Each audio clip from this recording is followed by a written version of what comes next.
La semaine dernière, je vous ai fait ce qu'il faut mettre dans sa valise, donc maintenant je vais vous dire ce qu'il faut mettre dans son bagage à main. Bonjour à tous! Donc dans son bagage à main, c'est-à-dire le bagage de cabine, je vais vous dire ce que je pense qu'il faut mettre, parce que c'est le bagage que l'on néglige le plus, parce qu'on dit je vais tout mettre dans la valise, comme ça je vais pas m'encombrer. Non, non, non, non. Non! C'est l'un des bagages le plus importants et le bagage que vous êtes sûr de ne pas perdre. Si jamais vous n'avez pas une tête en l'air. Donc dans le bagage à main, ce que je conseille de prendre, selon les saisons, vu que moi je pars en été, mais que la climatisation dans les pays asiatiques, et comment dire, ils savent pas le régler.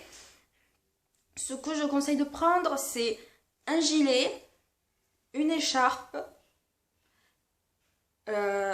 Si jamais par malheur votre bagage se perd, vous n'aurez pas de vêtements de rechange, donc je vous conseille de prendre des vêtements de change. Moi je vais prendre un short, un débardeur et un sous-vêtement. Ensuite je prends mon anti-moustique corporel que l'on applique sur le corps. L'appareil c'est un sheet qui est trouvable en parapharmacie qui coûte 9-11 € par là.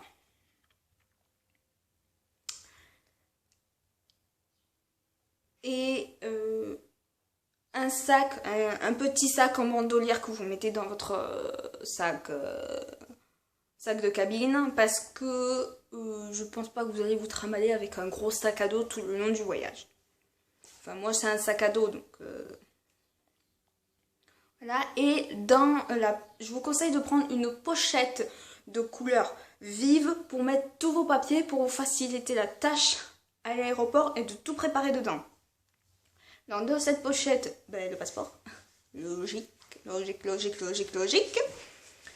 Si jamais vous prenez des médicaments comme Smecta et tout ça, je vous conseille de prendre l'ordonnance avec vous dans la pochette parce que il est préférable de s'assurer une sécurité en vous disant non, c'est pas de la drogue, c'est mon médecin qui m'a donné ça, c'est l'ordonnance patati patata, et votre médecin normalement il doit vous donner les bons médicaments qui doivent passer partout, dans toutes les douanes. Si jamais vous prenez le train avant d'aller à l'aéroport, les billets de train, bien sûr les billets d'avion si vous prenez l'avion, et les papiers de votre assurance. C'est-à-dire que si jamais vous avez pris une assurance externe pour votre voyage, de mettre les papiers dedans. Si jamais vous avez payé avec votre carte bancaire, mettez une copie de l'extrait là où ils disent que vous êtes assuré par votre carte bancaire, je sais pas quoi. Parce qu'en général, quand on paye avec sa carte bancaire, billet d'avion et ou agence de voyage, on est assuré. Donc ça, vérifiez bien et prenez l'article en photo, ou faites la photocopie de l'article qui dit que vous êtes bien assuré pour partir en voyage. Ça, c'est vraiment très important parce que si vous arrivez un pépin là-bas, vous montrez ce papier. Et ce que je vous conseille aussi de mettre dans votre bagage à main, là c'est plus la pochette parce que je pense que c'est fini, c'est vraiment le bagage à main. C'est de prendre une pochette banane, qui est ceci.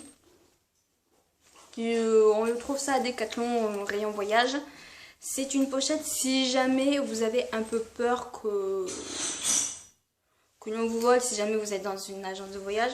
Vous prenez ceci, ça se met soit sur le vêtement, soit sous le vêtement, ça se cache. Donc ça c'est pratique si jamais vous allez dans un pays qui est un peu... ou même dans l'aéroport ou je sais pas quoi. Vous mettez ça, c'est pratique. Franchement, ce truc, je l'ai utilisé au Vietnam, c'est extrêmement pratique, je vous le dis. Parce que je peux vous dire que j'avais un sac, là où il y avait mon appareil photo parce qu'il rentre pas là-dedans. Au Vietnam, il y a eu quand même des petits gamins qui ont essayé de me voler de l'argent dans mon sac. Heureusement que mon argent était là-dedans. Parce que sinon, ils m'auraient pris le fric. Heureusement, j'ai vu qu'ils commençaient à ouvrir mon sac. Donc franchement, prenez des petites bananes comme ça que vous mettez sous les vêtements. Et ça passe nickel. Franchement, ça se voit même pas. Et dedans, vous pouvez mettre l'argent, carte bancaire, passeport. Les papiers, en gros, les plus importants. Et aussi, ce que je vous conseille de faire, c'est pour tout ce qui est papier, faites des photocopies que vous mettez dans votre valise, plus scannez-les, envoyez-les vous par mail, parce que Comme ça, si jamais vous les perdez, vous avez toujours une copie, soit dans la valise, soit une copie électronique avec lesquelles vous pouvez avoir accès sur votre portable, par internet, etc. Vraiment, ça, je pense que c'est un peu la base, mais c'est hyper important, les papiers. On ne sait jamais. Vaut mieux trop que pas assez. Donc voilà, si jamais vous avez d'autres questions pour des astuces de voyage, n'hésitez pas à poser vos questions en commentaire. Je vous donnerai d'autres astuces parce que j'en connais plein. Et on se retrouve sur les réseaux sociaux. Je suis sur Facebook, Twitter, Instagram, Snapchat et Periscope. Tous mes liens accordables seront dans la barre d'infos sous la vidéo. Et si vous ne me suivez pas encore sur les réseaux sociaux, c'est le moment parce que je suis en Corée. Et vous aurez comme ça des vidéos et des photos exclusives de la Corée.